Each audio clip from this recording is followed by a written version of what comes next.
Halo penonton Ngeteh, ngebahas tentang hukum dimanapun berada. Semoga kalian selalu diberikan kesehatan dan kebahagiaan. Kali ini saya bersama dengan narasumber ingin bahas tentang bagaimana tips menyelesaikan hutang di bawah 500 juta rupiah. Tentunya dalam kehidupan bermasyarakat hal yang biasa terkait dengan adanya hutang piutang. Siapa yang berhutang wajib melunasinya, dan siapa yang memberikan hutang tersebut berharap uangnya cepat kembali. Tentunya ada cara legal untuk menyelesaikan hutang piutang di bawah 500 juta dengan cara yang terarah, terukur, dan tidak main hakim sendiri. Langsung saja dengan narasumber kita dengan pembahasan tips menyelesaikan hutang di bawah 500 juta. Dan jangan lupa tonton sampai selesai, karena di akhir pembahasan ada kesimpulannya. Terima kasih kepada penonton setia acara Ngeteh, ngebahas tentang hukum oleh Adi Fajos, yang mana kali ini kita ingin membahas terkait bagaimana menyelesaikan pelunasan pinjaman di bawah 500 juta. Sebagaimana tadi sudah disampaikan oleh rekan Mbak Sari Citra Pertiwi. Jadi begini Mbak Citra, sebetulnya dalam kehidupan sehari-hari orang yang meminjam, kemudian orang yang memberikan pinjaman, ini suatu hal yang lumrah. Namun menjadi masalah ketika di belakang hari orang yang meminjam ini tidak mengembalikan uang atau barang sebagaimana mestinya yang sudah sejak awal disepakati. Disepakati dalam artian jumlah, disepakati dalam artian waktu. Inilah yang bisa menimbulkan permasalahan di kemudian hari. Sebetulnya ketika sejak awal misalkan ada orang meminjam, kemudian ada objek yang dijaminkan, bisa dipasang hak tanggungan. Hak tanggungan inilah yang akan digunakan untuk dieksekusi ketika pinjaman tersebut tidak dikembalikan. Hanya biasanya orang pinjam meminjam ini sudah saling percaya, sudah saling kenal. Maka tidak mengherankan, kadang-kadang mereka tidak usah pakai kwitansi atau secari kertas untuk mendokumentasikan. Inilah yang kemudian timbul permasalahan di kemudian hari.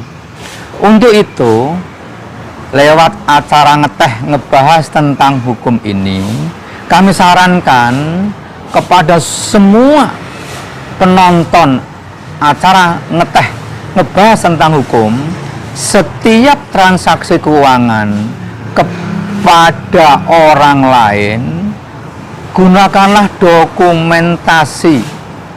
Bisa pakai kwitansi, bisa pakai surat pernyataan, kemudian difoto.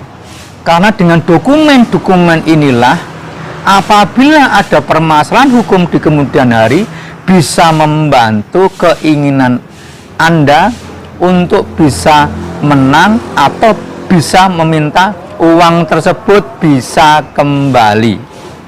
Nah, sesuai tema kita saat ini, yaitu bagaimana meminta atau bagaimana untuk melunasi pinjaman di bawah 500 juta. Baiklah, kita ingin berikan dulu informasi bagaimana dasar hukumnya. Dasar hukumnya adalah Peraturan Mahkamah Agung di nomor 4 tahun 2019 tentang perubahan atas peraturan Mahkamah Agung nomor 2 tahun 2015 tentang tata cara penyelesaian gugatan sederhana. Jadi begini, negara sudah memberikan fasilitas agar warganya itu tidak main hakim sendiri, main serobot, diberikan fasilitas undang-undang tersebut, yaitu melalui gugatan sederhana. Nah, sekarang apa yang dimaksud dengan gugatan sederhana? Gugatan sederhana atau small claim court adalah tata cara pemeriksaan di persidangan terhadap gugatan perdata dengan nilai gugatan material paling banyak 500 juta rupiah yang diselesaikan dengan tata cara dan pembuktiannya sederhana. Sekali lagi saya ulangi, negara sudah memberikan fasilitas berupa peraturan Mahkamah Agung untuk menyelesaikan adanya hutang piutang atau pinjaman di maksimal yaitu 500 juta rupiah. Namun ada beberapa aturan yang harus diketahui terhadap gugatan sederhana tersebut. Bagaimana? Yang pertama, masing-masing satu penggugat dan tergugat. Ini perlu diketahui. Bisa tergugat misalkan dua orang suami istri karena pada waktu saat peminjaman memang dua orang dan mempunyai kepentingan yang sama, yaitu meminjam uang dan menerima uang, bisa. Namun biasanya yang lazim yaitu satu penggugat dan satu tergugat. Yang kedua, penggugat dan tergugat berada di dalam daerah hukum yang sama. Misalkan begini, penggugat di daerah Solo, tergugatnya juga di daerah Solo. Pertanyaannya sekarang, bagaimana kalau pihak penggugat dan tergugat itu dalam wilayah hukum yang berbeda? Sebetulnya bisa juga dicari alternatif penyelesaian. Namun untuk alternatif penyelesaian ketika dalam dua wilayah hukum yang berbeda, kami tidak akan membicarakan di online, tapi kami akan memberikan fasilitas atau jawaban tersebut lewat offline. Nah, yang kemudian, yang ketiga adalah jenis perkaranya itu apa? Hanya ada dua, perkara hubungan prestasi dan perbuatan melawan hukum. Pembuktiannya pun sederhana, walaupun itu hubungan prestasi dan perbuatan melawan hukum, tapi obyeknya tidak terkait dengan permasalahan sengketa tanah tersebut. Kemudian yang keempat, nilai gugatan material paling banyak 500 juta rupiah. Proses gugatan sederhana ini bisa menjadi salah satu alternatif untuk menyelesaikan permasalahan pinjaman uang di bawah 500 juta rupiah. Mengapa? Perlu kami sampaikan bahwa dalam gugatan sederhana proses hukumnya hanya maksimal 25 hari. 25 hari harus diputus. Cepat kan? Beda dengan peradilan umum biasa. Yang kedua, yang memimpin pun hanya hakim tunggal. Bukan seperti layaknya gugatan perdata di mana ada 3 hakim. Kemudian yang ketiga, tidak ada banding, tidak ada kasasi, yang hanya ada yaitu pernyataan keberatan, sehingga relatif lebih cepat. Lagi yang ada hanya pernyataan banding, tidak ada.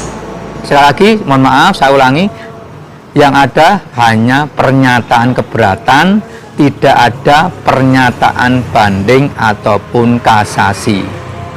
Jangan lupa yang paling penting, gugatan sederhana ini bisa dieksekusi juga. Untuk itu, ketika ingin melakukan gugatan, carilah informasi, dokumentasikan aset apa yang dimiliki, agar aset tersebut bisa dimasukkan dalam sita jaminan. ketika nanti pihak tergugat atau orang yang sudah meminjam tersebut tidak bisa mengembalikan pinjamannya, maka aset jaminan itulah yang akan dijual untuk membayar pinjaman atau hutang kepada penggugat. Demikian informasi terkait dengan bagaimana untuk mengembalikan uang pinjaman maksimal 500 juta. Semoga informasi ini menjadi tambahan khasanah ilmu kita, menjadi bermanfaat, dan untuk menjadikan kita semua tidak main hakim sendiri, melangkahlah sesuai dengan prosedur hukum yang berlaku. Selagi saya doakan seluruh penonton acara ngeteh ngebahas tentang hukum selalu sehat dan bahagia. Amin.